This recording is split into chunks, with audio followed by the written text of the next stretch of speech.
Hello, everyone, and welcome to Pitch for Investment, our monthly event where we'll be putting 5 wonderful Othership members as founders up to pitch to our exciting panel of 3 angel investors. For anyone who doesn't know, Othership is an amazing community for people who work the other way. We provide our members with access to a network of flexible and unique workspaces up and down the UK, some weekly events, a wonderful and welcoming community, as well as some partner perks. Please check the link down in the comments to learn a bit more about Othership. Otherwise, I'm going to pass over to the recording and you're going to see Ando from Happaning with our first picture this evening.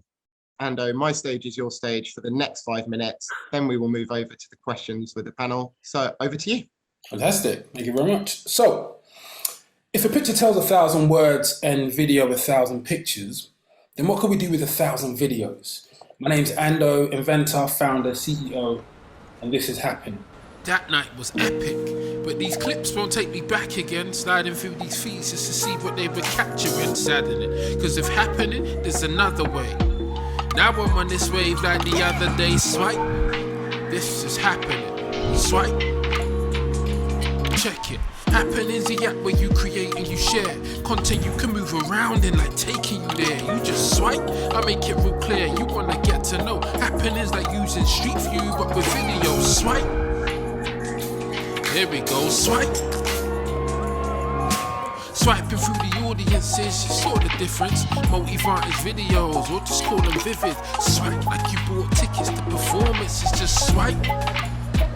Right, listen, so if you rate truth or suspected fake news, why not get a second perspective and change views? Just swipe in the direction that you want to change to. Swipe and you see what they see, break it. And if you're where the party is, take you to the heart of it. You've even got pins marking out of advantages, and this is just the half of it, cause after it's done, I swipe on demand if it's all the parties we run. We just swipe, starting the fun, we just swipe. So when was the last time you wanted to throw it back again? Come jump on this wave, this is Happaning. Now, I probably could have said all of that in just a few slides, but there's a reason a majority of people will watch a video today. See, with that accounting for 80% of all online traffic, it's fair to say our appetite for video is insatiable. Yes, videos are a great way of telling compelling stories, but they can also be quite limiting, subject to bias, careless editing, and deep fakes. Let me ask you this. Who'd watch a video if they had a time machine, stay with me, to take them there and live or relive those experiences, perhaps even see things they missed the first time round? Now, before you dismiss time travel as a thing of the future, that future is Happaning. So what's Happaning? Happaning is an award-winning platform that lets you interactively watch an event from any perspective, at any time and from anywhere in one immersive, navigable experience. Think Google Street View, but with video. We call it multi-vantage videos, or simply Vivid. And our patented Vivid technology synchronizes multiple video feeds by time, location, and audiovisual cues with a real-time codec. Then by integrating augmented reality overlays, our media format offers an immersive crowdsourced experience completely new to the user-generated content market, expected to grow to 400 billion in the next 5 years. So whether you're physically there or stuck at home in a national lockdown, you can switch to the front row or any vantage point for that matter by simply swiping in the direction you want to move in, something 3 out of 5 event goers have identified as a key need according to a recent survey. But let's consider some of the wider applications, from navigating film scenes in VR to security, police body cams, judiciary evidence, and even journalism. Because in an age of deepfakes, why are we still relying on individual perspectives to convey the whole truth? Yes, the possibilities are endless, but for now, we're focusing Vivid technology on the demographics where we anticipate viral growth, namely events. It's because our Gen Z focus groups have all indicated that not only use our platform, but also encourage their friends to. And that's why we're already doing joint ventures with award-winning content creators and a network of over 300 event operators. So where are we now? Having personally created an award-winning proof of concept and filed for patent protection, which is now fully granted, we've just recently concluded an oversubscribed alpha trial and also won some awards, which we're currently awaiting announcement on. We've also strengthened the team, starting with myself, 10 years engineering experience as a principal consultant at BAE Systems, delivering digital transformation for major telcos, magic circle law firms, and other various national security and government bodies. But as a proud inventor of Vivid, I'm supported by an award-winning cast of digital strategists, record-breaking serial entrepreneurs, and advisors. But in our engine room, we boast over 50 years engineering experience by some of the UK's leading technologists, including the head of cybersecurity for the Department of Transport and the previous digital architect for the Houses of Parliament and Home Office. Together, we're disrupting media consumption as we know it, but this is where we need your help. We're entering into a market right when the world needs us. Because of COVID, our tech represents the best way of being somewhere without physically being there, and one of the only countermeasures against deepfakes currently lurking on the horizon. Our brand is hugely disruptive, hugely memorable, and resonates with our target audience. We secured SEIS Advanced Assurance and are raising $500,000 right now. It's not just an exciting opportunity, this is happening. Thank you. Amazing. Thank you so much, Ando.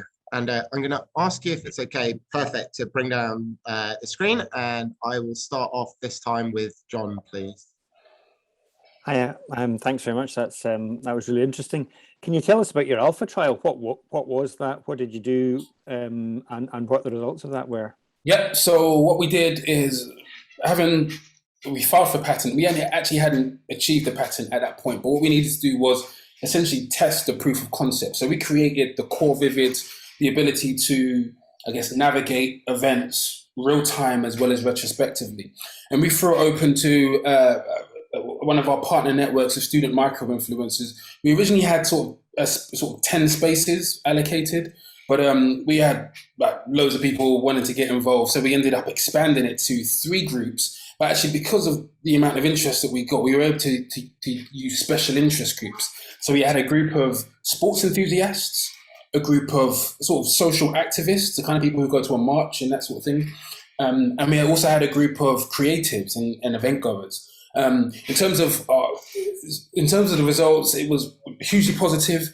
But what we actually realized is from the feedback, we actually ended up sort of hard pivoting towards events and a specific type of events, because in all of those groups, they all mentioned it. It was always something that was on the horizon, but this was something that we realized, okay, great, let's do this. We need to build a few more features, and then we're about to go hard with our beta in the coming quarter. Sorry, you're on mute, John. In terms of the results of that alpha trial, did you is that private, if you like, or did you broadcast that? If you know what I mean, have you kept that as a private alpha, or have you broadcast what you're doing? We did keep it private. Our beta will take on, I guess, more of a sort of open public shape, and yeah, we're really excited about that. That's coming. Okay. Last question. So the Googles of this world, what are they doing in this area? Are you aware of what they're doing in this area? Yes. So it's probably worth saying that multi-vantage videos, I mean, if you've ever watched a sport match, you've watched a system with multiple perspectives that they switch between.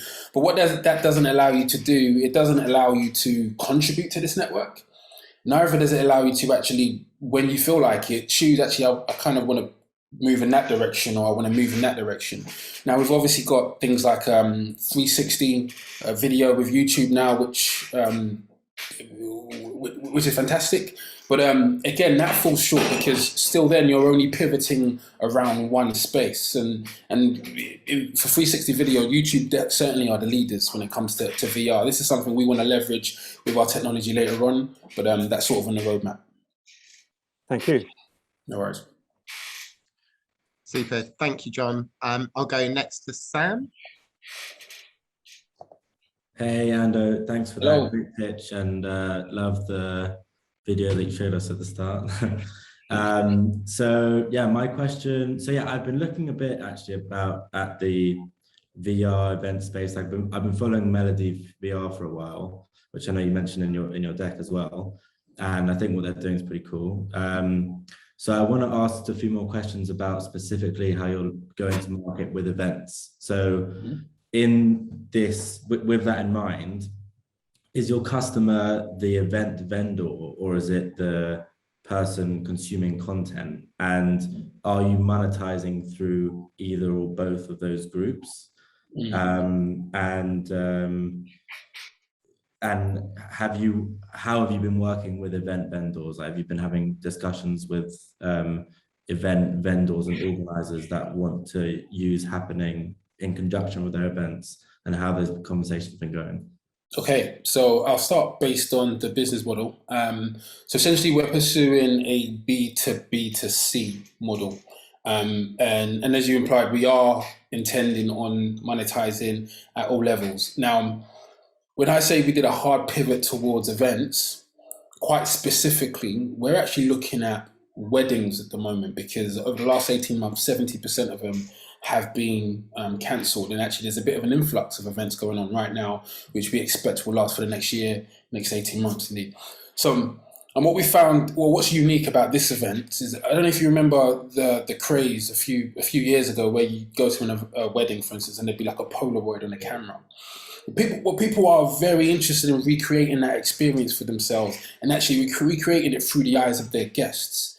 And when the host, who may be bride or groom, or the wedding organizer, when they encourage the guests to, the guests are incentivized to do that. So it's that same way where we're sort of partnering at the moment with the event operatives who are already plugged into the brides and to the bride network. And our plan is, look, at the moment you're spending this much on photography, this much on videography. Okay. You can add our service as a supplementary service and actually recreate this event through the eyes of your guests. And that's the model for events. And we sort of price, well, we're yet to test our pricing point, but we're looking at around sort of $997 at the moment, sort of in keeping with videography, photography prices. Now that's the B2B side, but on the B2B2C side, we're looking at a freemium subscription model. So it's quite simply, 95% of people are going to use the platform for free. They're going to contribute to public vivids. They're going to contribute at events, and it's great.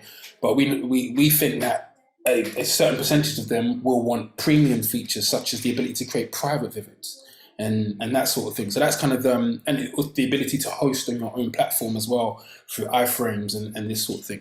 So that's those are the assumptions that we're going to be testing with our beta trial at the moment. Okay, great, cool. Thanks so much. Thank you. There's another question. I forget what it was. Well, I was asking, have you already been having conversations with event vendors? But yes, we're partnered with a network of over 300 event vendors. We've had early conversations with the AEGs of this world, with the some other bigger ones, which I can't actually say as well. But yeah, absolutely, we're active in that space. And is that like, are you doubling down on this route to work with private, like people hosting private events rather than larger scale events? To be honest, I mean, both. But as I've mentioned with the wedding, that really is the private play. It's about, okay, let's show you what you can do in that private sphere with you and your guests, and let's really bring those experiences to life, whether you're there physically or you weren't able to make it, or whether you just want to relive that event in the future. Cool. All right, that's fine. Great, cool.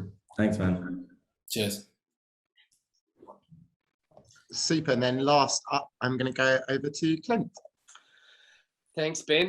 Thanks, Ando. As you've already been sort of told, great pitch and very slick.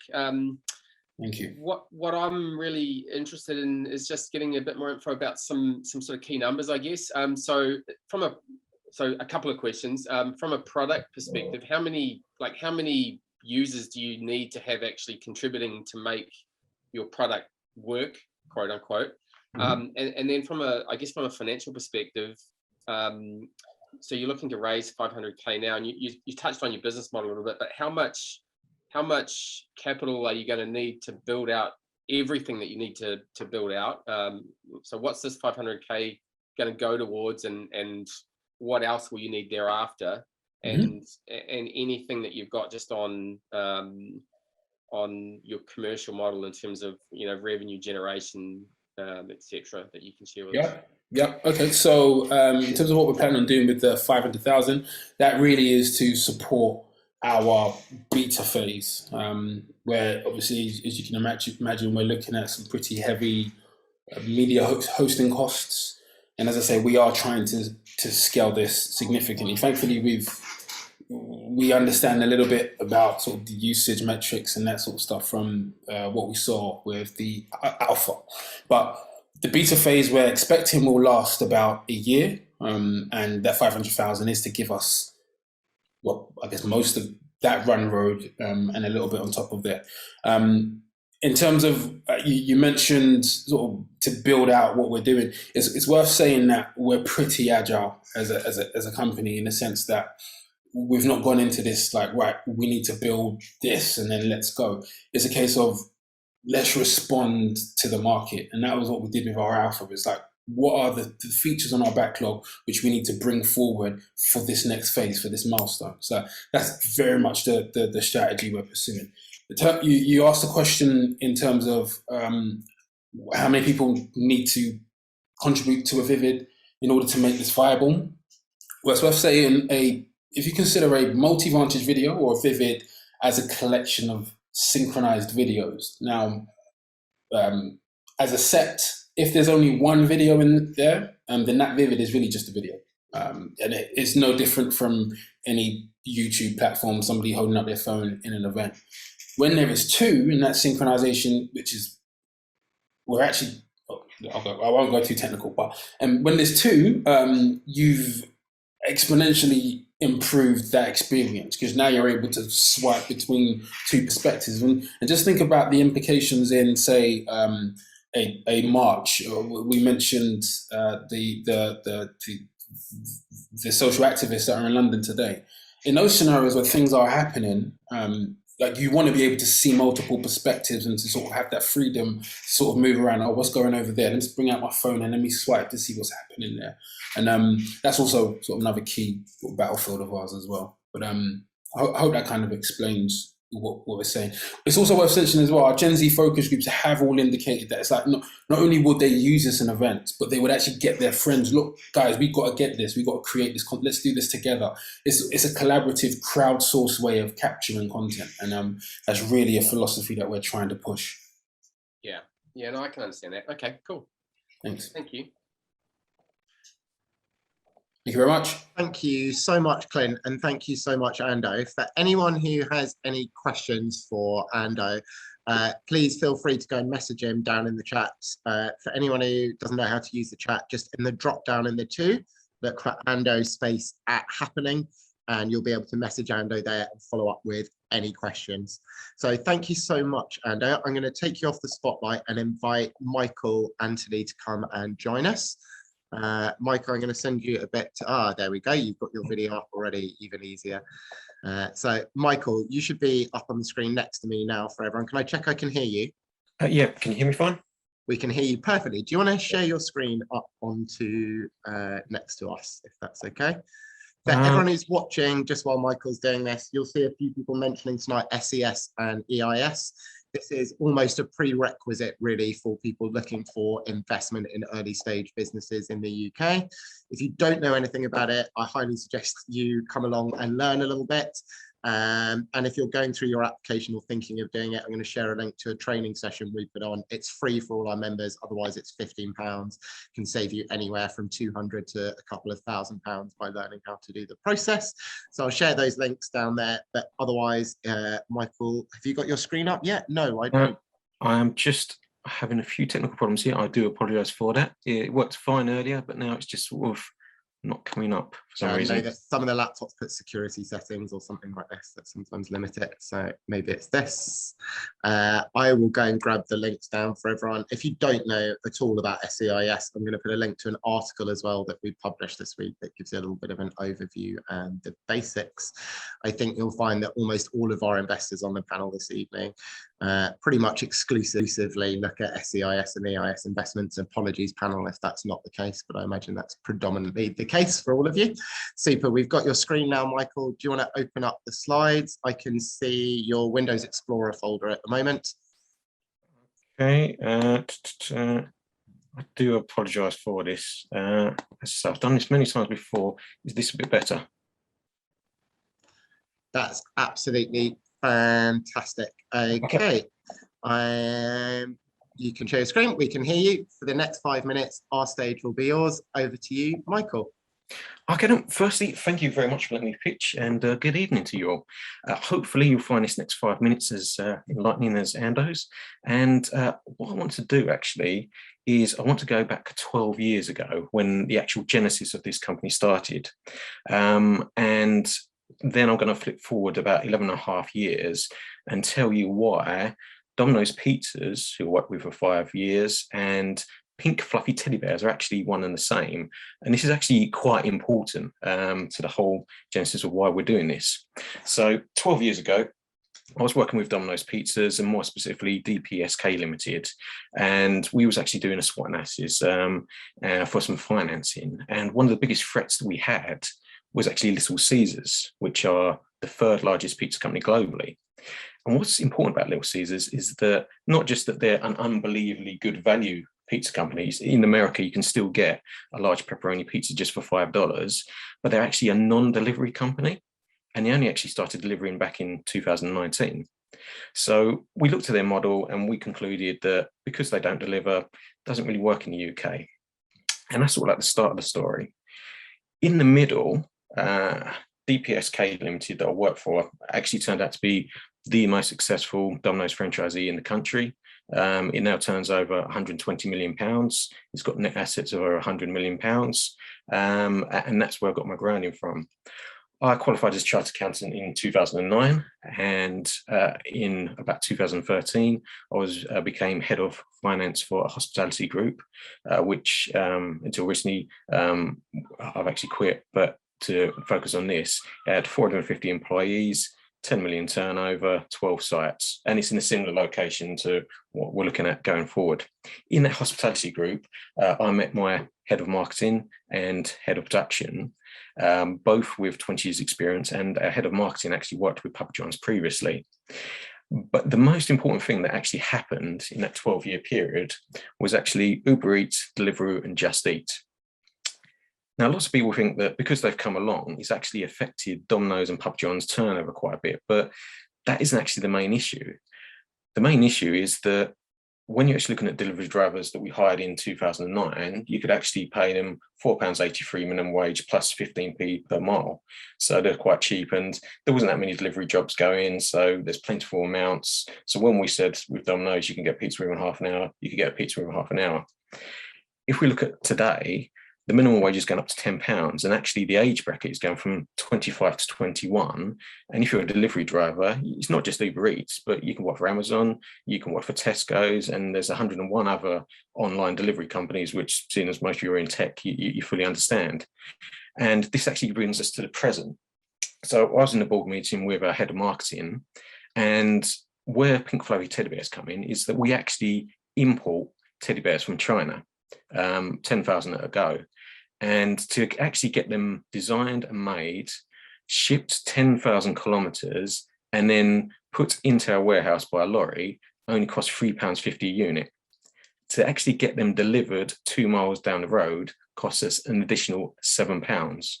So it's actually twice as expensive to deliver something 7 miles down the road and actually get it made and delivered into our warehouse. Now, me and my head of marketing obviously cotton on to the fact that Little Caesars were actually looking to enter the market. And when I'm speaking to our friends at Domino's, they're actually making pizzas for £1.50, and sometimes it's cost as much as £4.50 for it actually to be delivered. Hence why, when we're speaking to Little Caesars about the whole situation, was about 6 months ago, we actually still thought that pink fluffy teddy bears and Domino's pizzas are one and the same. Now, when I was actually speaking to Little Caesars, Michael, I'm just going to warn you, you've got around 1 minute left to get through to the end of the presentation. Sure, no, that's perfectly fine. When I was speaking to Little Caesars, we signed the NDA, and we've actually spoken to Capi and Emilio that have actually opened their Madrid stores. We've got the market research from Little Caesars that spent the last 1.5 years looking how to enter the UK and looking for people ourselves. And we've got to the stage now where, after getting a copy of the master franchise agreement and going through the legals, We are looking to open 25 Little Caesar stores over the next 5 years. And what we've done is to make it interesting to investors is we split the companies into an investment company, which holds all the properties that we're likely to buy for the actual stores, and a trading company. And we're giving the property investment company 100% to investors, and we're giving them 30% of the trading company. And after the 5-year period, the trading company itself should be turning over 15 million with a 1.5 million pound net profit. I invite any questions, really. Amazing. Thank you, Anthony, for watching the time through there to the end. If it's okay, Anthony, can I ask you to drop the shared screen down so Sure, that absolutely. I can bring the panelists up next to you? And guys, I'm going to go back in the other order this time. So Clint, would you like to go first? Thanks, Ben. Thanks very much, Michael. Interesting. I would have been interested to see what the other 15 slides in your deck were there. So, yeah. But it was an interesting story. So I guess by way of a question, which probably is on one of the slides, and I think I did see a copy of your deck that had some info about an investment and a follow-on loan. Can you just go through exactly what the investment opportunity is for potential investors? Okay, yeah, sure, certainly.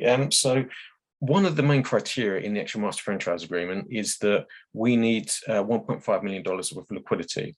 I'm putting £100,000 of my own money in a first in, last out basis. And to actually open, so we're going to open one store initially to get up and running, and the second store 6 months later. Now, I really only need £300,000 cash from yourself. I don't need the full $1.5 million. So with my £100,000 and your £300,000, that's enough for the master franchise agreements, $125,000. Although, to be honest with you, it looks like they're willing to let that go for the simple fact is that we've got so much experience, and this is a company that wants to succeed coming to this country. So it isn't so much for them about the money, and that's more than enough money to actually open the first store, the master franchise agreement, and the second store, because when you actually open the stores, they don't actually come to that much at all, because the actual half the cost is the equipment, which you can actually put on HP finance. So there isn't actually a massive amount of money. Now, I actually, because of my previous jobs, know Barclays franchising very, very well. And what they've basically said is that once you get the first couple of stores open, and this is one of 12 master franchise agreements, there's going to be about 25 stores in the UK. At that point, the banks are more than willing to finance on around about, and I can't guarantee this, around about 80-20 basis, and they put 18% of the money in. And seeing as you can get all the equipment financed, it is more of a case that we don't actually need a huge amount of cash. So it's on the basis that we're looking for 6 investors. It's £50,000 in up front, which gets you the £300,000 and the possibility of another £150,000 loans. And we need that to actually satisfy the $1.5 million liquidity. So I know it's a little bit complex, but that's the reason that we're doing it. Mm-hmm. And the 50K plus the 150K loan, that was for what was the valuation, or what was the percentage? So you get 5% of the trading company and 16.6% of the property investment company, because I know a lot of people are actually more basically interested in the property investment aspect. So I'll just quickly get onto that. Is that there's a lot of shops down the high streets, especially where I'm from, in Essex, Suffolk, and Norfolk, and they're just paying rates, so you can actually get them very cheaply. Once you put in a 20, because our franchise agreement is 10 years plus 10-year renewal, 20-year lease with a 10-year break clause into those properties, they literally just double in value, because they're going from being completely empty to having a 20-year lease in them. Hence why people are interested in that aspect. Yeah, cool. Right. Well, I like numbers. I can tell you do too. So I'll have a bit more of a look, and maybe we'll chat a bit more time. Okay, sure. Certainly. We'll look forward to it, Clint. Thank you, Clint. I'll go next over, please, to Sam. Hi, Michael. Thanks for that. Yeah, I must say, as much as I love pizza, I don't know too much about this. But I guess I'll ask quite an open question to explain a bit more. I don't know, I saw in your decks like a few like really good success stories of pizza franchisee companies. I want to understand like what are the key risks in the space and how you're going to protect yourself from that. The two main key risks is one is the turnover, and that's the one thing that I've concentrated more than anything, because it's like with any business, you've got a certain amount of overhead, and even though our stores are going to be 800 square foot to 1400 square foot, is around about 20 grand a year rent, so you're keeping your overheads as small as possible, and our margins aren't too bad. You really need to be making £500,000 turnover per store for it to actually break even. And this is where the delivery comes in so importantly, because it's probably only going to add 20% more turnover to it, but that is like 20% profit to the whole business model. So one is definitely the actual turnover, which we've double, triple, and quadruple checked. And that's why we're coming into, I mean, Little Caesar's been going since 1959, and that's what we've really looked at in the nth degree. And the second one is staffing, because we're probably going to need about 300 staff once we get to 25 stores.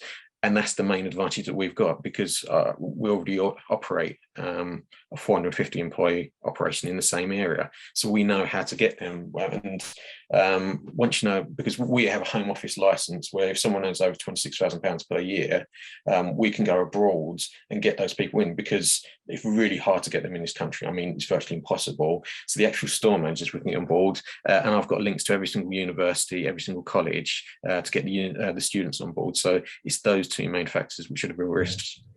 And okay, so obviously you need to like protect your margin. And I saw on your deck the pizzas, the sale price that you're selling these pizzas for quite low. Given that your operating costs must be pretty high, given that you're taking out all these like financing agreements and you're financing, your franchisee agreement. What does that look like? Can you explain that a bit more? Yeah, so actually our margins actual margins are better than Domino's. And the reason for this is that if we take us selling a £5 pizza and Domino's selling a £10 pizza, so our £5 pizza, you've basically got 83 pence of that is VAT. Then you've got £1.50 of the actual cost of the pizza, and then the rest of that is your gross profit. Now, if Domino's sell pizza for £10, twice as much, £1.66 is going in VAT. Then they're spending £1.50, which is the same as us on the pizza, but they've also got this, you know, it could be as much as £4.50. It's about between £3 and £4.50. If it's your busy period, it's only going to cost you £3. If it's a quiet period, it's actually £4.50, which just goes straight to delivery. So actually, when you consider that we haven't got the delivery costs, and that's why we can sell it so much cheaper, then that's why it's better for us. So when you actually look at the margins, because we haven't got this huge delivery cost, it actually works. And that's why I was coming in at this moment in time. Okay. All right, cool. Thanks. Thank you for pitching today. Thanks. Yeah, no problem at all, Sam. Thank you, Sam. And last, I'll go over to John. Hi, Michael. That's really interesting. I spent a couple of years talking to somebody about rolling out a pizza, their own pizza concept, if you like, in Glasgow, and ultimately we had a number of false starts, and we never invested, and it wasn't successful. But it always interested me as a concept. I noticed your geographical focus. And you're looking for one of the master franchise agreements in the UK. Has any of the master franchise agreements been awarded already, or are they all up for grabs? One's definitely been awarded, and the other sort of like 10 have been allocated. So it's more a case that they've gone along and they found people that they believe are the right people and to run the franchise agreements. Okay, so my next question was: is there more than one master franchise agreement on offer? Yeah. If you wanted it. It's probably not the case. So to give you a background, whereas with the DPSK Limited, they grew massively, and everyone thought that, you know, they opened stores and this and the other. They actually grew by acquisition. So when we're at the end of this, it might be the case that we could buy another master franchise agreement, and obviously we can open more stores within the area. Because when you're in an area, and I must admit, at the end of the 10 years, we lose our geographical exclusivity. But when you've got the prime positions in an area, you don't need the geographical exclusivity, because with your actual staffing and ability to swap staff between sites, you've basically got it anyway, because no one can compete. But yeah, there's the possibility of buying other master franchises, but that, yeah, I can't say that there's more than that, to be honest with you, John. Okay. And just to be, so what is so you won't do delivery, is that what you're saying? We will do. So the whole reason that we're coming in now is that we will do it through Uber Eats, Deliveroo, and Just Eat, all three of them. And if there is any other delivery model, we'll probably look at that as well. So that is what's actually giving us the extra 20% of revenue, whereas before we didn't have it, because the whole concept of Little Caesars is that you can actually go in, no pre-ordering, and come out within 30 seconds with a pizza, or crazy bread, or whatever you like. So it's actually more akin to Greaves, which is a great thing about it. So during lunchtime, you are competing with Greaves, you're competing with your Tesco £3 meal deal, but at dinner time, you're competing with your Domino's and your Papa John's. So it's got the dual revenue, which which makes it work so well. And I suppose the only thing about these Deliveroos of this world is the margin that they will steal from you. In terms of their delivery charge. We're involved in a company called Hunger, which does a SaaS model for takeaways and hospitality, and I do think you do wonder from a delivery point of view how sustainable their margin will be over the long term, and whether they will have to drop their margins to keep business in the future. I completely agree. I mean, if you looked at the news today, they said on the New York Stock Exchange, Just Eat has actually fallen quite considerably, because they were charging 30% in New York, and that's actually been, by law, reduced to 15%. And this is my exact point, is that the delivery model is fantastic for the consumer, but because it's so hard getting delivery drivers, the costs are just going up so high that this is why the Little Caesars model, which is more of a grab and go walk-in store, works so well. Mm-hmm. Okay, no, interesting. I was interested, as I say, having spent some time looking at another pizza company. This was fascinating. So thank you very much. It's been a pleasure, John. Thank you. Thank you very much, John. And also thank you, Michael. Really interesting to see a hospitality business, especially at a time when maybe people would think it's not what you should be going into. But actually, I think these are the times when there's opportunities in the space. So really interesting to see a pitch in that sector. So thank you so much, Michael. If anyone wants to get in contact with Michael and know a bit more about Little Caesars, please use the drop down in the chat and look for Michael Anthony, and you'll be able to message Michael there if you've got any questions about what he is doing with Little Caesars.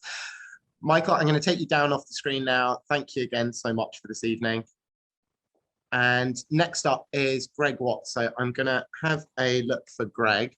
I'm just changing the running order a little bit because I am not entirely sure that our pitch for the third slot is here.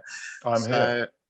Okay. Is it you, Philip, who's here for Marbo Global Investments on behalf of Nakasanke Barbosa? Is that correct? No, it's I'm myConsole, CEO of myConsole. We're the ESG workplace. Oh, apologies. Nakasange is afterwards. So thank you, Philip. I'll put you up next. That's my problem. Nakasange, just before I move on, if you can just drop me a message so I know who's coming up to present for Marbo Global Investments, that would be fantastic. And Philip, I'm going to put you up on the spotlight next to me. Are you able to share your screen, Philip? I am, yeah. Apologies. So can you now see my screen? We can. That's absolutely fantastic. I'm going to take myself off, Philip. Our stage is your stage for the next 5 minutes. Over to you. Okay, well, thank you very much indeed. So myConsole is a software as a service ESG impact platform. We're based in Tunbridge Wells, or the UK. We've worked, we have a number of clients that we've got going fairly early. And what the idea is we're helping the ESG growth is a huge opportunity in terms of ESG that's coming, which is about environment, social, and governance. And the reality is that a lot of organizations now, because of mandatory forces that are coming into play, will have to now start to disclose their ESG credentials and what they're doing for their communities in the future. So our platform allows you to not only manage and do your own assessments and scorings and undertake internal data capture surveys, but also enable you to manage all of the data itself, look at capture all of the information around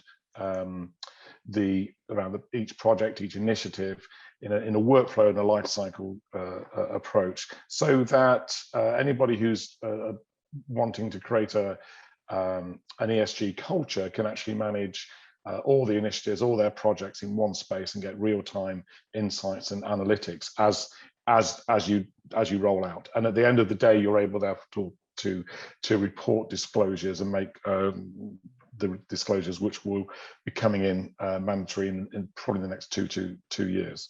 There are certain disclosures expected now for very large companies over 500 employees. Now, all of these forces that are coming in are impacting. We've got the UN SDGs, the Strategic Development Goals, are driving for 2030, and hence why we have the requirement for cars to not be petrol or diesel in the future. And what we've created is a platform that allows you to put all of the tools together for you to manage and in a full suite of services, so that you can have real-time analytics using BI tools. So if you put in the information and as you're doing your projects, you'll be able to pull off all the disclosures. At the moment, most of these disclosures are being captured through things like Excel sheets. Very labor intensive, very difficult, very poor productivity in how they do that. The other thing that's happening over the last probably the last 3 to 5 years is this used to be pretty much of a cottage industry, and now it's actually investors, all the investment that are happening globally. People are wanting to see, investors are now wanting to see ESG scoring as part of their decision making to whether they want to invest, because millennials now are wanting to put their pensions in companies that are about looking after the planet and can prove it, not just rainbow wash and say these things. So it is going to be a growing market. The market, Verdantix has actually done quite a lot of research on this, and they've identified that this is going to be something like a £5 billion market by 2026. So, you know, at the moment, reporting from is primarily voluntary, but that will be mandatory over the next few years. The people that are very interested in it's historically going to be sustainability managers. Now it's going up to the board and the C-suite. And obviously, previously, it's a lot of siloed information. Now we're offering a fully integrated. Deal flow is huge. Moody's have just acquired RMS for $2 billion. So there's quite a lot of deal flow. You can do your own research in that activity, but it's a very hot area at this moment, and there's a lot of big money. You know, even Larry Fink from BlackRock has just acquired another company for $1.6 billion. So we think it's an interesting space as well. The competitors, really, there's a lot out there, not a huge amount, but there's a lot of organizations that are in risk and they're migrating to absorb this. You know, so every single person that was managing data is now trying to create an ESG and add platforms, add modules to their existing. And obviously what we're doing is we've pitched ourselves at the affordable, comprehensive, all-inclusive. Here's a sort of glimpse of the platform. It's all working, it's ready to go. We're launching tomorrow, actually. And these are just some of the capabilities that we have to demonstrate our BI tools. At the moment, we have a revenue of 50,000. We think by the end of this year, we'll have 100,000. and then it will slowly grow as we take on people. At the moment, there's only 2 full-time people, myself and the product manager. We've got 5 people offshore in Chennai in India who develop the product for us. The idea is to keep growing over the next 2 to 5 years. We do have an accelerated program as well. So we're anticipating something like about a £7 million per annum revenue stream coming in by the end of 2025. But we do have an accelerated program if we can get other rounds of investment. The growth opportunity is primarily focusing on probably all organizations. We sort of see the biggest opportunity with SMEs, people who want to sort of migrate earlier and get involved, changing their culture. There is a lot of people talking at this point. The other thing we've got is, because we have like an ESG assessment tool, which we can offer a free assessment, is we believe we can tie in lots of institutions who want to do their own transformations in their own bodies and their own sort of institutions and of people, membership bodies like RICS. They might want to be able to do that, so we can offer that analytics. And we also see opportunities in the investment world as well, where an investment company could have a portfolio of 50 companies. Now, if rating agencies have downgraded a lot of organizations because they don't have a high ESG score, well, pretty quickly you can instantly improve the credit rating of organizations if they actually even start looking at ESG. The pricing is designed we offer a full inclusive Philip, you have product. around 1 minute left. 1 minute, right, crikey. So we have the £300,000 we're looking for. The spend profile is mostly around 50% on marketing, obviously improving our operations, and we'll spend some money on product development. Our team, a good support team. Our chairman is the former global managing director and partner of Accenture, and we have a lot of other senior people from the industry helping us. So we're looking for £300,000 for about 15% of the business. We do have a approval for EIS as well. So hope that's excited you, and you want to know more. Amazing. Thank you very much, Philip. And great to see that you are EIS approved already. It's good to know. So thank you for this. I'm going to ask Philip if it's okay to drop the screen down so that I can bring up for the video the panelists and for the audience. Yeah, I'll try and do that now.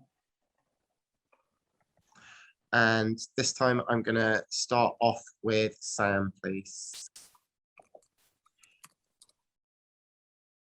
Hi, Philip. Hi, thanks so much for that.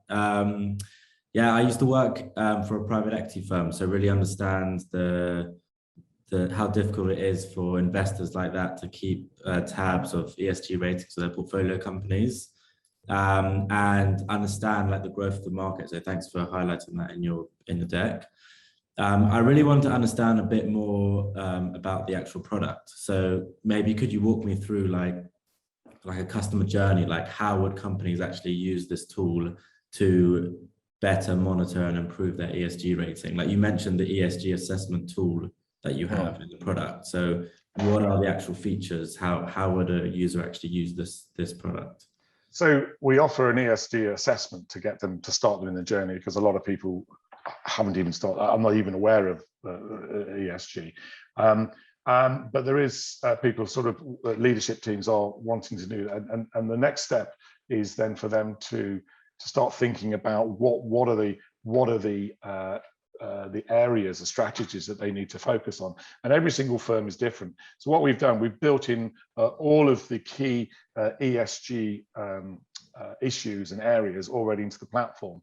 Now that means that people can just start straight away working on them and start developing. So it allows you to create projects, aligned projects, and it can be by sector, it can be geographically, it can be by service orientation as well. So whatever, and in a way, if you manage each individual project, and you can look at all the objectives and all the impacts you're trying to achieve. You can obviously it allows you to set up all the goals, all the sub indicators, all of the achievements, what you want to achieve each month or each year. All of that can be managed and set up, and therefore you have the ability to aggregate this across your whole activities, or your whole business approach that you can put in there. Now, we know people have a lot of these tools already. They're using different software systems. So the opportunity for us is that there's 17 or 19 key areas of ESG. And because they're all hardwired in the platform, they'll start to use it, and then they'll start bringing in and adding in other projects because it makes sense to be able to capture carbon. So it takes you all through the journey. It then allows you to manage the risk, gives you a risk analytic. You can do every single aspect of the whole process, and then make the reporting disclosures at the same time at the end of that journey. So it's a full workflow tool from end to end all the way through. Nice.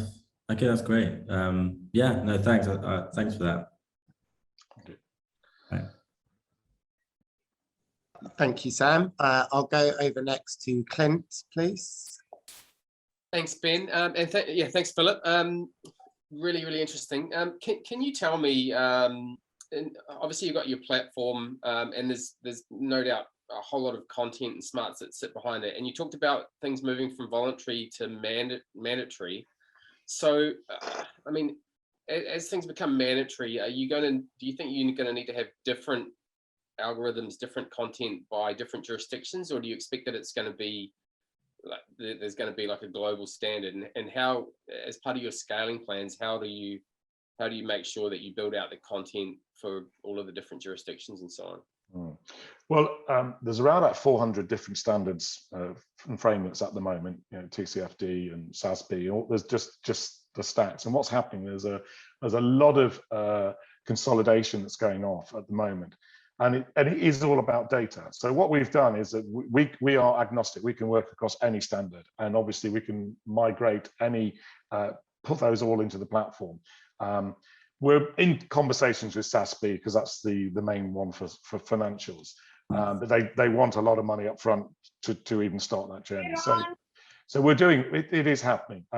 So it doesn't really matter. We built it so it can be built. This is not me. So any standard and platform can be built in. And what that means is that the administrator who uses our platform, obviously we can offer enterprise, or it can just be single users or 5 users or whatever. They can choose which material standard or framework is relevant to their particular case. If it's hospitality or food or whatever, there are going to be different standards. So it won't really matter. They will be driving that. We're just creating the ability to do APIs to capture that data from any existing system or around. Okay, and so your potential market is global. It's any sector, completely global. Yeah, and it's I think we're quite unique in a way that I do know in 10 years' time this is going to be an issue. It's still going to be an issue. So I feel reasonably confident that we will have a long-term relevance in the marketplace. Yeah. Okay, makes sense. Great, thank you. Thank you very much, Clint. I'll go over last then to John, please. Hi, Philip. Thanks very much. That's really interesting.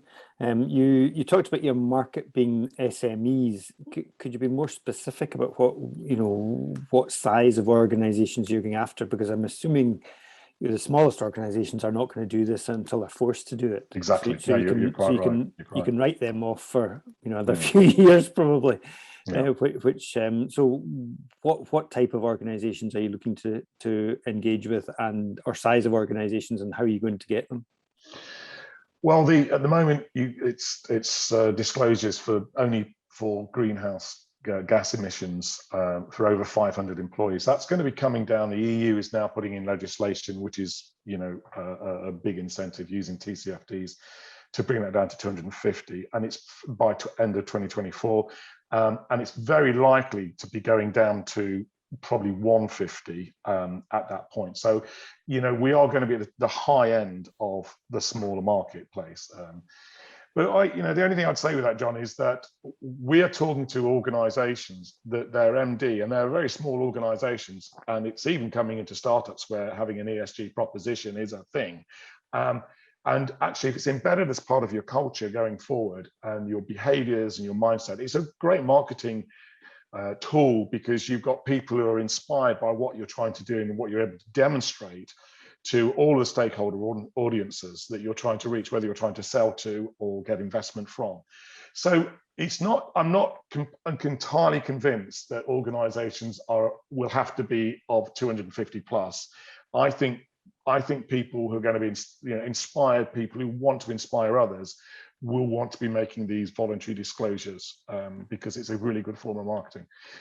But I don't have that evidence. Nobody has. But I just feel, you talk to people, it is a thing. They do want to be part of an organization that believes in trying to save the planet. Now, I'm not saying save the planet is our journey. It is some of our consultants around us. We're really motivated. We're about in giving people the tools that enable them to do this efficiently, and to be able to see real-time analytics of everything they're doing, and what impact they're making. That's what we're able to do now.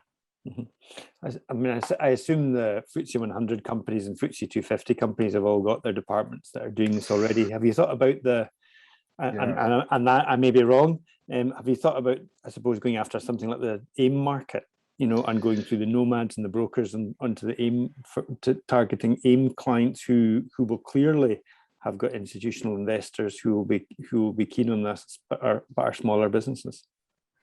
Well, we are in conversations with a global rating agency at this moment, and I'm not at liberty to say. And it's very exciting what potentially could happen, but because the whole thing could change very quickly. I mean, we sort of, you know, if you start thinking about what the opportunity is, rating agencies is about risk management. This is all about risk management. So the reality is there's got to be a migration to ESG in rating agencies, because there is going to be a need to be able to demonstrate the credit worthiness. So I think if we can talk, we're talking, we're quite well connected, and we're talking to a New York investment team. It's just hard getting into their ESG departments and things, but they're saying to us, seriously, this is very interesting, because as I illustrated in my pitch, was that if an investment organization, a body, got all of their people, they could mandate myConsole, and instantly that could put, you know, one or 2 points straight off their cost of borrowing, and because they're on that journey. So we haven't had those conversations, but the conversations around them are of that sort of intent. But what we're trying to do right now is get case studies going. So we're just launching tomorrow collaboration partnerships. We're trying to get into collaboration. We're collaborating with people like Capital's Coalition, which is a global, you know, they've got 300,000 people involved. We're one of the core 380. So we're trying to do all the right things, and we're trying to talk to all the right people. But what we're wanting to do now is get some case studies and evidence, because we've only got 2 clients. So, you know, let's not get carried away. But it's what we do need the money for is to actually help us grow and do this marketing, and that's where the big cost is going to sort of be. Yeah, no, interesting. Thanks very much. That was really interesting. Thank you. No, my pleasure. Thank you very much for having me along. Thank you. Amazing. Thank you, John. Thank you also, Philip, for the pitch. For anyone who wants to get in contact with Philip, it's Philip Collard, LLARD, down in the chat, and you can hit the drop down where it says everyone and send a direct message over to Philip. So hopefully I will get us back onto the right list now. So Greg, I'm going to ask you, Greg, to please bring up your camera, and I'm going to host you next to me when I see your video. As next up, we're going to have Greg Watts, who is our founder and CEO over at Findr. Greg, is your video up? Yeah. Hi, Ben. Can you hear me?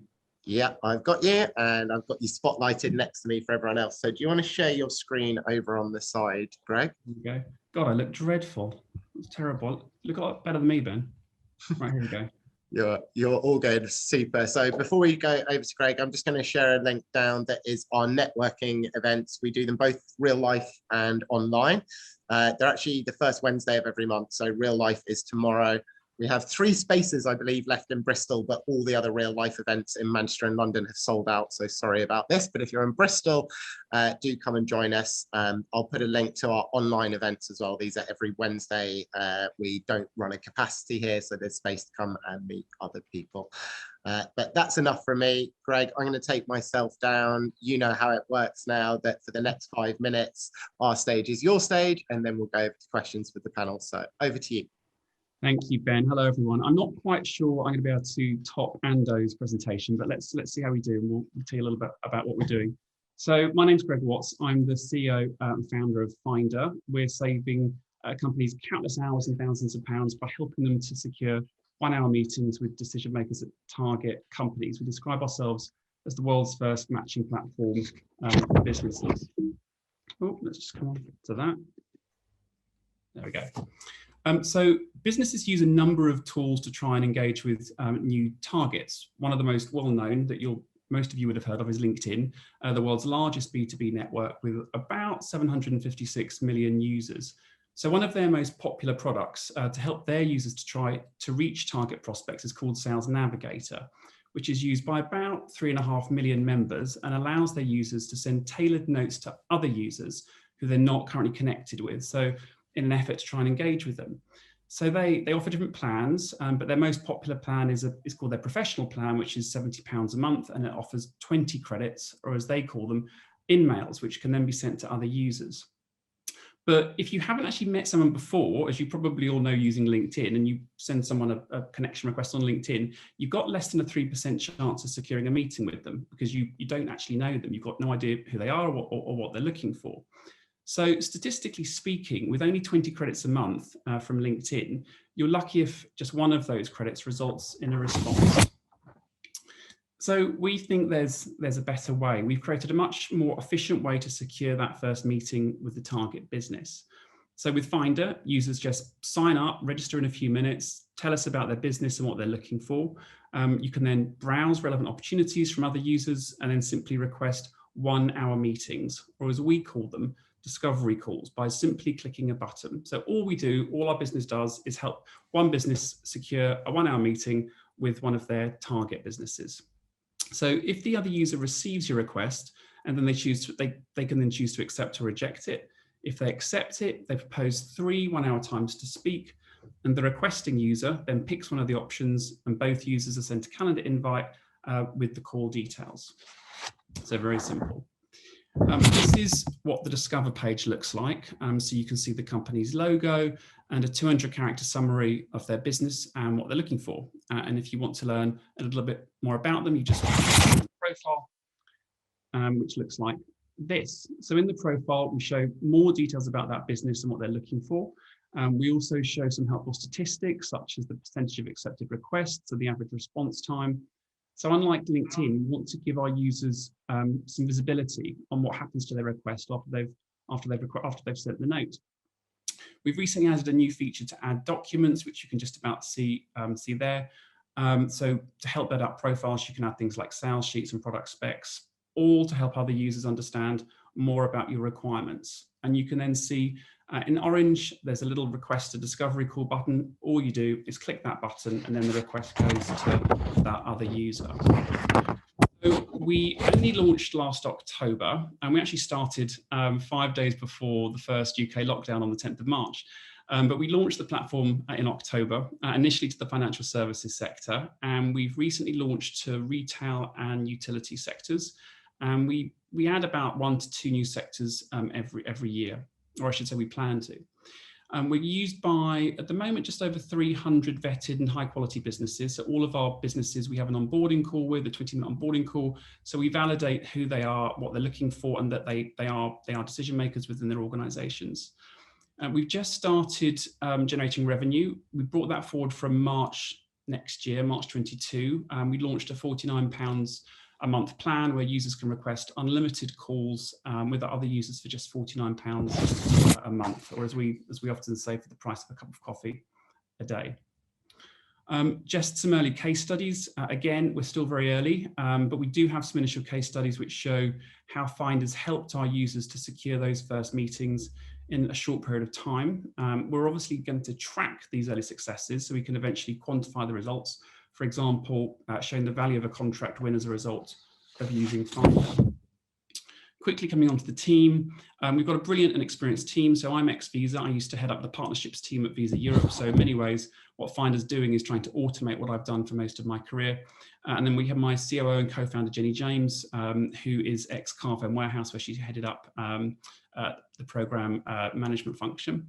And then we've got two NEDs, Ryan Edwards, who's the CEO of music tech company Ordu, and then Peter Roberts is a serial exited entrepreneur and founder of pay-as-you-go gym chain Pure Gyms, which hopefully some of you have heard of. So two more slides very quickly. So we're looking to raise £500,000. We have EIS in place. We have already raised approximately £600,000. We're now looking for the further 500 here. To support our growth. Key areas include launching a recommendation engine for the product, and then growing the team, and then supporting new sector and regional marketing activities. And finally, here's the detail. We are offering just over 18,000 shares, share price 27.27, which is an increase of £15 from our pre-seed last year. We have a pre-money valuation of 3 million, and EIS is available. So hopefully, Ben, that's just about hit the 5-minute mark. So thank you for your interest, and I'd love to hear and take questions. Fantastic, Greg. What a great pitch, really clear and concise. Thank you so much for that. I'm going to start this time, please, with Clint. That's great. Thanks, Greg. Interesting, and obviously, what you're comparing yourself to the LinkedIn model and the hit rates and so on. So I guess the big question that I've got is you've got 300 vested businesses now, and it sounds like you've got a pretty robust process of validating them to get them on board. So if you think about scaling this business, and ultimately you're a platform where it's all about the total number of eyeballs that are going to be on the platform on both sides. So how do you get from 300 to 300,000? Yeah, that's a great question. Obviously, a very, very important question. So we haven't done any marketing so far on the platform. All of our growth has been organic. So we've done quite a lot of PR. Forbes have written about us twice, and so we often have people just join. In fact, all of our users have joined just from having seen our press. I'm a former marketing director, so marketing is something quite close to our hearts. We purposely haven't marketed the platform at all, really, because we wanted to make sure that the product works, which it does, and we wanted to build out case studies, which we're now starting to do. Our growth is predicated on launching at one sector at a time. So we launched to financial services as the first sector. We've now launched into retail, and we're going to launch it. We've just started utilities. The growth will come from launching more sectors faster, and then focusing marketing activities on those sectors, and then also focusing on geographies as well. So we're a global platform, but we have spent, but about 70 to 80% of our users are from British-speaking countries, so North America and the UK. We want to spend some of the money on focusing on regions such as the Middle East, where we've had interest, and Africa and Southeast Asia as well. So in summary, the growth will come from two areas: more sector launches, and then regional marketing activities. And have you got a timeline and a goal in terms of reaching that sort of scale? 300. We're not. So at the moment, number that I just no. Something significantly larger than what it is today. No, it's good. It's good. Obviously, we've got quite detailed forecasts, so we could have a separate call to go through the various those forecasts. At the moment, we're looking to grow to just 1,000 users by this time next May. And if we do that, then we'll be breaking even around about a couple of months later, about June, July time. So that's just with 1,000 users, and that's just at £49 a month, there or thereabouts. We've got a very lean cost base.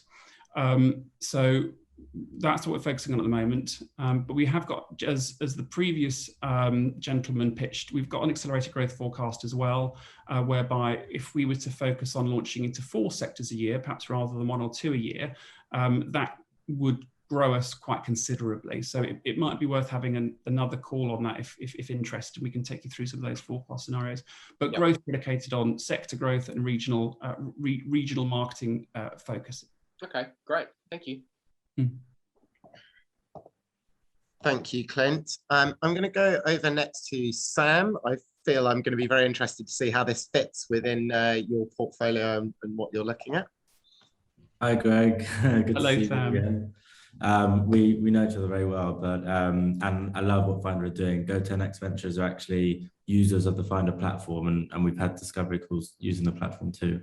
But I wanted to ask, obviously, this is a very wide problem space that you guys are tackling. I wanted to ask, like, within that, are there more specific problems that you can solve for certain types of users?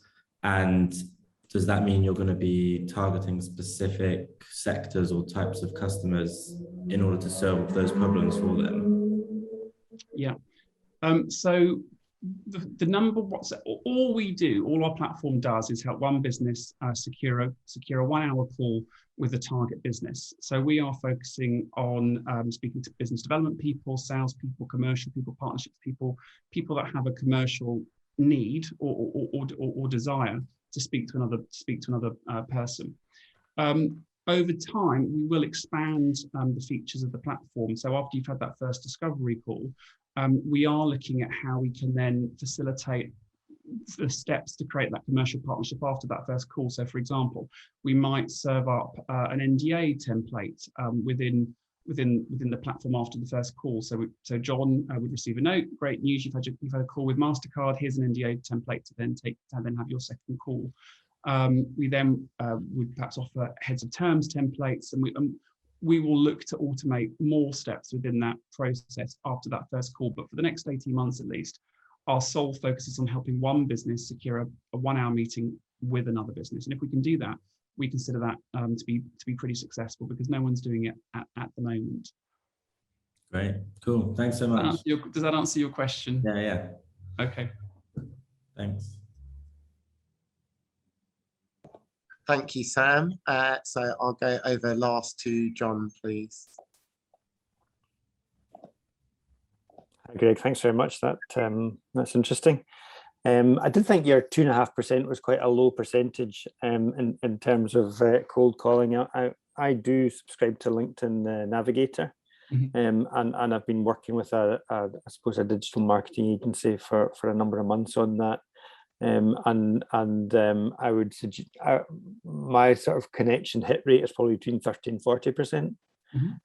So I think the sort of 2.5% is good, and I think that probably depends on the individual actually, and depends on their profile. If you spam out thousands of requests, then you're probably right. 2.5% is probably accurate. If you're more targeted, then I think the percentage probably goes up. And I'm also aware of another company which we're looking at just now, which is not in a dissimilar area to what you're trying to do. You've indicated you've not done much marketing. It's mostly been word of mouth so far. How are you going to reach out and try and take more market share? A couple of things. First of all, I would say that you now know that you can ditch LinkedIn in your marketing agency because you can come and use Findr. That would be the first thing. And for £49 a month, I think you'll save a significant amount of money and time. So I would say after this, come sign up. We're free to sign up. I'll have a trial. Happy to have a trial. Do. Well, we'll give you a demo as well. We can take you through the whole onboarding experience. So let that it's a date. But in terms of marketing, as I mentioned, I'm a former marketing director. So we've got quite a detailed marketing plan to grow. As I mentioned, our focus has been on making sure the core platform works, getting any use cases, but we're forecasting to start paid for digital marketing towards the end of this year. So we'll do all the SEO, all the PPC stuff. We will hire. We've been using the UK government's Kickstart program, which has been very successful for us to bring on more people into the sales and the customer on board on the customer success team. So we'll grow through our people, but very cost effectively by using the government's program. And then we'll restart PR. So we paused that temporarily, but we will increase PR as we launch into new sectors, into new regions. So in summary, three areas to grow the business will be through paid for digital marketing, PR, and then through the team focusing on sales and customer success areas. And in terms of your case studies, you obviously highlighted 2 or 3 case or potential case studies. How are you going to generate more of them to I suppose to sell to other people? Yeah, so through when a new user signs up to Findr, we offer them a 20-minute onboarding call to review their profile, to make sure that they've completed it to the best way they can. They've added documents. We show them how to request the calls, how to search for opportunities, and on that call that's our opportunity to get to know them and crucially get to know the businesses that they're looking to target. On a monthly basis, we then have a check-in point with all of them to then see how they're getting on with the platform. And we simply ask them the question, how are you getting on with Findr? And so by doing that, we're able to, that's how we're creating case studies. And we simply ask people, would you care to participate in a case study with us? We recently launched a podcast a couple of months ago. And so we also offer people the opportunity to raise awareness of their businesses by coming onto the podcast. And then that typically leads to them saying yes to a case study. Good to know. Yeah, happy to have a demo. Come on. We'll send you a note after this to get you on the platform. Brilliant. Okay, thanks very much. Good to listen and to see that. Thank you. Thank you. Thank you, Greg, and thank you very much, John. Greg, I'd like a demo as well, please. You've got my email. We use LinkedIn Outreach a lot. I'm going to put our sales team to go have a little look at it. Really That's 2 lots of £49 we've just sold. Thank you very much. Absolute pleasure. Really great pitch, really interesting business. Thank you so much, Greg. It's a good point, actually, for anyone who's looking at doing LinkedIn outreach. We don't have an event as Othership on this at the moment, but we did a month ago. We'll be bringing it back into the cycle for our how-to series with General Assembly. So if you have a look at our main menu, you can see our sort of how-to series, and we do how to do LinkedIn outreach. We're looking for a tool to promote alongside this, Greg. We've got a couple we use. So if yours is very effective, we should talk about that as well. So last up for this evening, we have a really interesting business, something very different. First time we've had it pitched. So David Houston, are you here in the room and are you able to bring up your screen?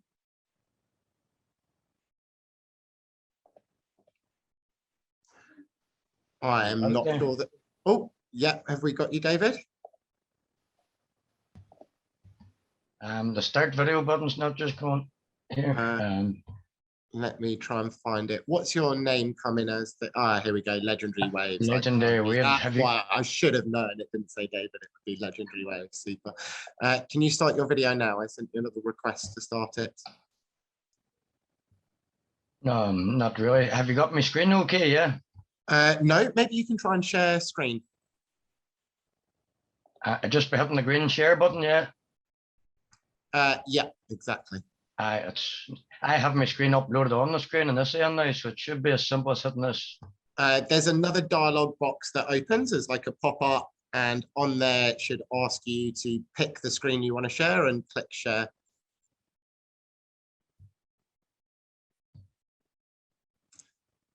And I'm always covered in case. Amazing. There we go. Is that our screen? Yeah. Yes, David, we have it. Fantastic. Do you want to put it into presentation mode, David? If you click the little one next to the minus, to the left of the minus, in the bottom right-hand corner. Pardon my technical skills here. It's okay. There's one next to the minus that looks like a sort of project. Yeah, exactly. This one. Is that us now? Yeah, hopefully that will put it into presentation mode. We'll get a full screen for you. Sure. Perfect. Well, can I talk you? I can't get this video going, Jill. And these talk you through here I just can't get this video going, guys. I'm not that good looking anyway. David, I will try and do it again, but I suggest the best thing to Start do my video. is, I've got your link here now, yeah. there you go.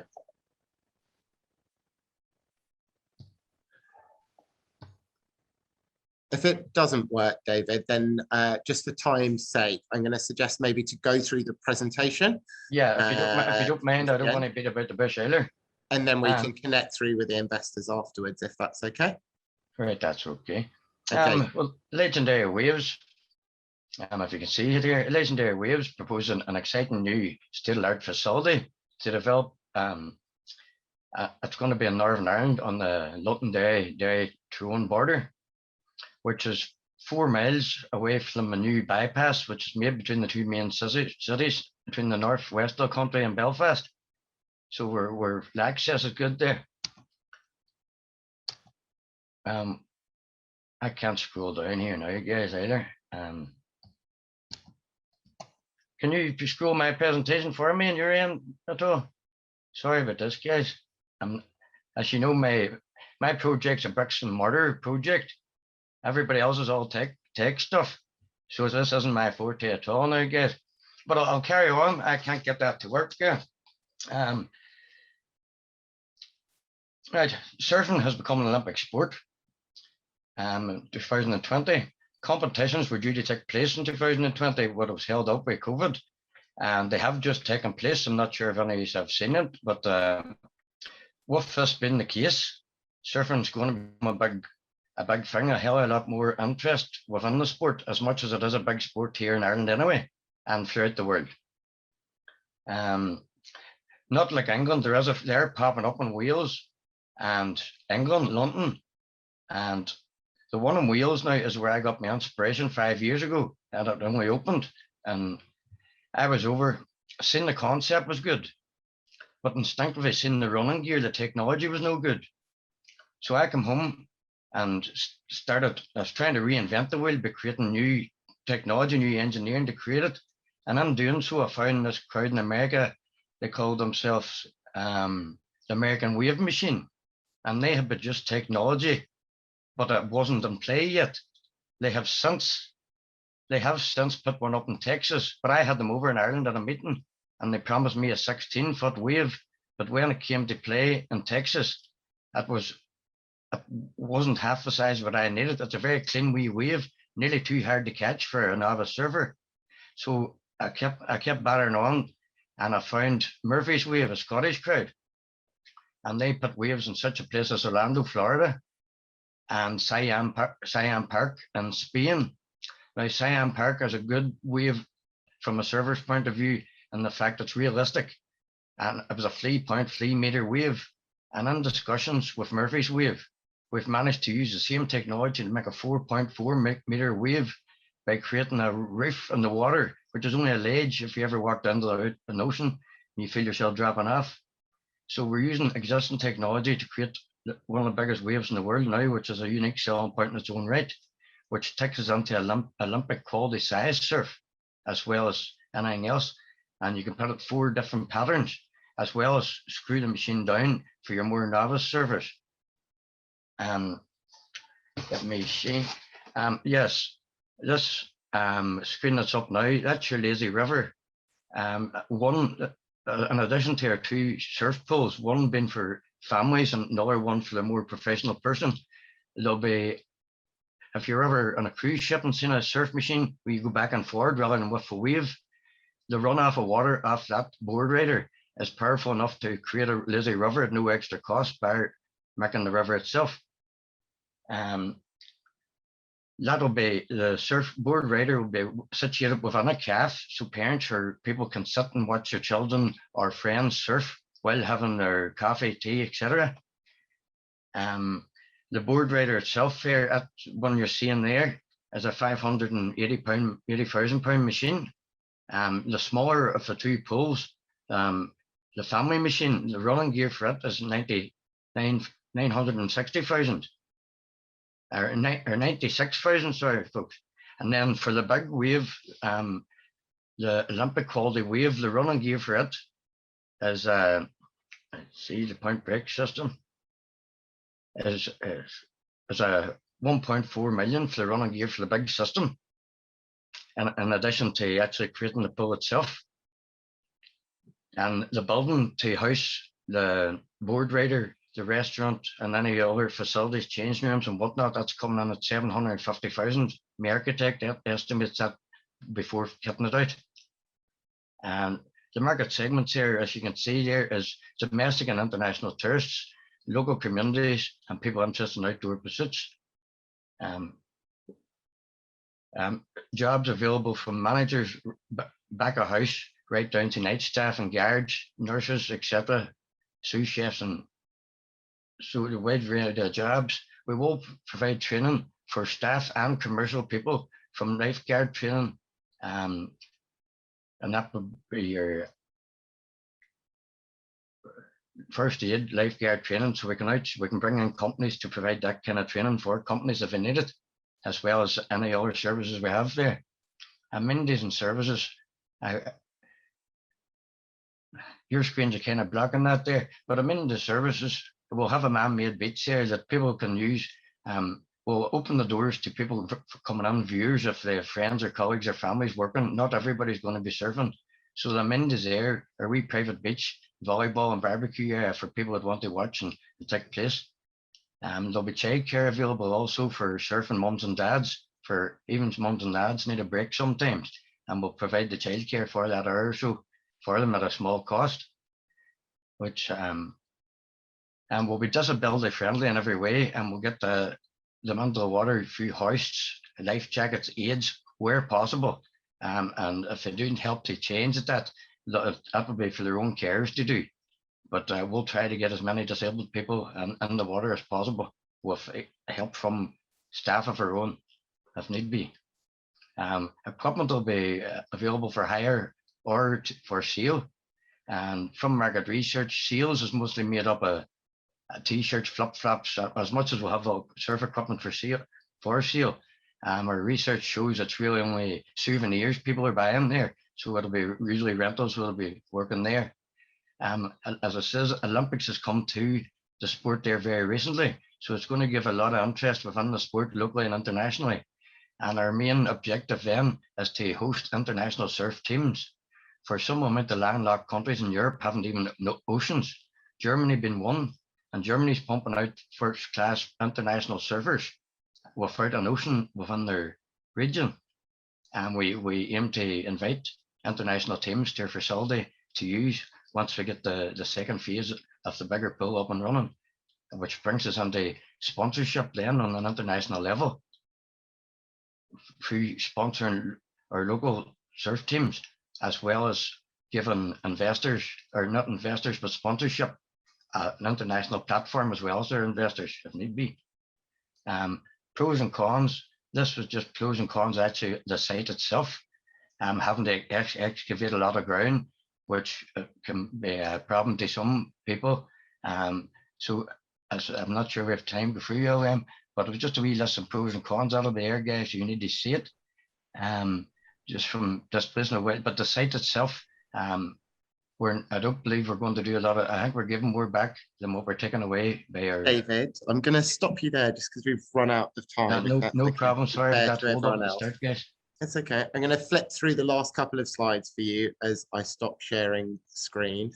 So I'll just flick through for the investors the last couple of slides and allow them to read. Yeah, no problem.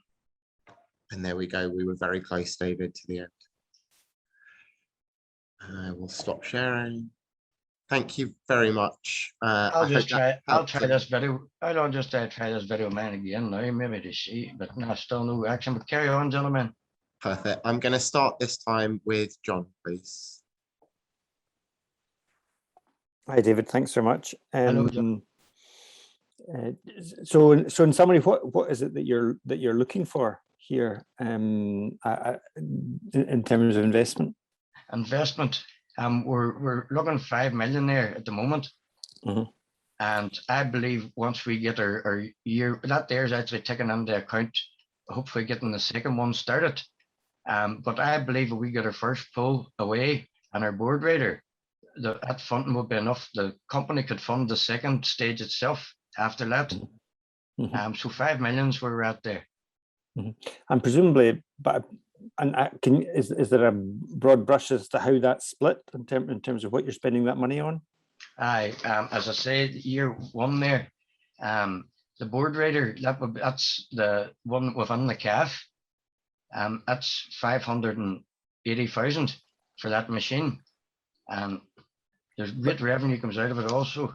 I have 5 years figures here, guys. Also, the first pull is just under 100,000 for the family area, and that's a 2.2 meter wave, as much as the big pull is a 4.4. So that's your family friendly pull, but it's also gets people. It's a training pull also for your novice surfer. And the building's 750,000 before it's kitted out. Okay, and I suppose that was more what I was heading for. If you have land and buildings or fixtures and fittings, plant and equipment, some of these items may well not be equity funded. It could be that you could fund them through debt. Well, there is such a scheme available now. When I first started working with Murphy's Wave, they hadn't got a finance facility there, but they have took on a partner now, so that could be broke down. And let me see. And the big board machine that creates the big wave, the running gear for it is 1.4 million. And I do own the ground myself now.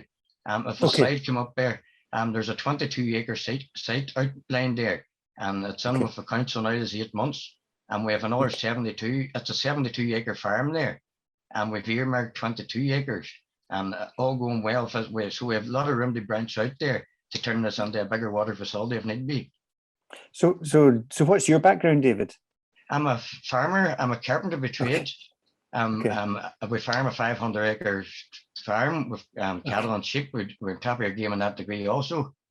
I'm a carpenter by trade and run like a revamp. Revamp firm in the town of Londonderry for many a year, quite successful. So I'm used to managing animals, people, and different scenarios. Animals are nearly easier managed than people. I was going to say that if you weren't. No, well, I understand the difficulties in both. No, that's interesting. We haven't done anything in Northern Ireland, but there could be some investors we know over there who might be interested in this. So if I'll have a think about that and see if there's anything we can do to help. Please do, and that you might have got that website there. It's wavepull at Legendary Waves, or sorry, the email's wavepull. It's www.legendarywaves.com. Okay. And that should give any additional information there that you need, and my contact also. David, I'll share a copy of your pitch deck and contacts with everyone at the end as well. Thanks. Thanks very much, David. Thank you. Thanks, John. David. Thank you, John. I'll go over next to Clint, please. Thanks, Ben. Thanks, David.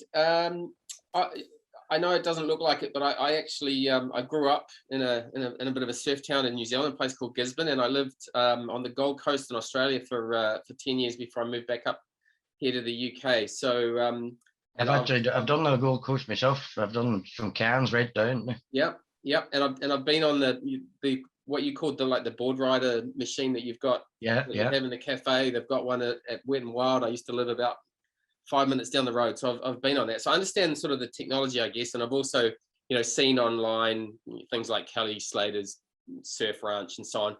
So I guess the question that I've got is, why would you do this in Northern Ireland? I guess it doesn't leap out to me as the place to go surfing. Well, and I could be wrong, but well, sorry for cutting in there. Surfing, you have to be a diehard in this country to surf, because we only get surf in the winter and you have to go out, where most people, and the oceans are, in the summer they're very flat when most people want to try them, novices, and then they're not safe really. You have to know what you're doing. So it'll suit the diehards, because the surf's not always there and during the summer, and we can give them a damn good wave. And as for families and friends and parents always trying to outdo the other parents' families, it'll always be going, they're fed up with bouncy castles and whatnot, and we can provide a safe environment for families and pros alike and novices. And we'll work with surf clubs. I've been in touch with Irish Surf Association, and they're all for what I'm doing, and they're going to support me. And we'll work with all the local surf clubs. So when the surf, they have bookings all year round, the surf clubs. So when the surf's flat, they can come to us. And when the surf's in, we can direct people out to the surf clubs, to their nearest surf club. So we'll work in tandem with all the clubs throughout the north and the south of Ireland. Mm-hmm. Yeah, well, look, I mean, good luck. It's definitely not an area of expertise for me, and it doesn't leap out at me as being something that's going to be super easy. But best of luck. No, thank you very much. And last, then I'll go over to Sam for the evening. Hi, thanks for that. Yeah, thanks for a great pitch, and it seems like a really fun project to be a part of as well. So my first question is, I assume the fact that you're like so passionate about bringing this to market is that there aren't many around that area doing this at the moment. And then also I wanted to understand, you said you had your like some projections in front of you. Do you have any understanding of like? Yeah, certainly. Year one, the turnover is 2,100,000, but the profit there is only 82,000. So there's a lot of costs involved. But I have, and these costs are at a 15% usage. So we've made these very realistic, and family spending is very low on these too. So I've made them realistic figures, if you know what I mean. So year two, we're at 3,200,000 at a 900,000 profit. So there's a lot of costs, but as I say, I've made them very realistic. Believe it or not, it mightn't sound it. Year three, we're just under 400, or 3 million, just under 4 million. And the profit there is 1,480,000. So, okay, so if I wanted to come and use your surf pool facility, how much would it cost me? Well, we're working, because we're working on an individual basis. For the families coming in, we're looking to make it easy for the parents. We're like £20-25 for a family of 3, just to paddle about, because the same pool could be used for surfing. It's not taken away from us if they're in around the edges paddling. In addition, we could have family days, and the riding machines there, the surf riders, we're charging £30 an hour, and you can put 8 to 10 on the rider at any one time, because they circulate. Okay. And then the wave machines, for the bigger waves, it's more expensive. You're up on £35 an hour, but we're still rotating and people have that distance for sure. But if we wind that machine down, because the waves are more frequent, they're more profitable. So price is down, but they're more profitable. You're getting more people on with a smaller wave. Where the big waves, I think you can run the big waves. I think it's every minute at the 4.4 meter wave. So that's right, the £35, but you're down at the £25 at the less frequent wave, because you can get more, or the more frequent wave at a smaller height. And okay, that's the concept anyway. Okay, no, that sounds great. Okay, thank you so much. Thanks for your time this evening. No, thank you very much. And sorry I couldn't get my picture up there, guys. No worries at all. All right, take care. Well, that's the end of tonight's Pitch for Investment event. Thank you so much, as always, to the wonderful panelists who are here tonight, and also our wonderful founders who we could not make this event happen without. For anyone watching, thank you also for staying through to the end. Please do feel to like, subscribe and comment down below. You'll find all of the links that we've gone through in tonight's event down in the comments as well. Your feedback's really helpful to us at Othership. We're very much a customer-centric led business, and this event is just like everything else we do. We value your feedback massively. It helps us improve and make sure that we're producing content and a pitch event that helps you learn and that you might want to be a part of in the future, either as an investor or as one of the Othership members who is pitching to raise their finances. So again, thank you so much for watching. We'll have another video hopefully out next month. We're trying to up the quality as we go through these as well. And if you can't wait all the way through till next month, obviously do check out our events at othership.com/events. So thank you again. Have a lovely rest of the day and catch you later. Bye.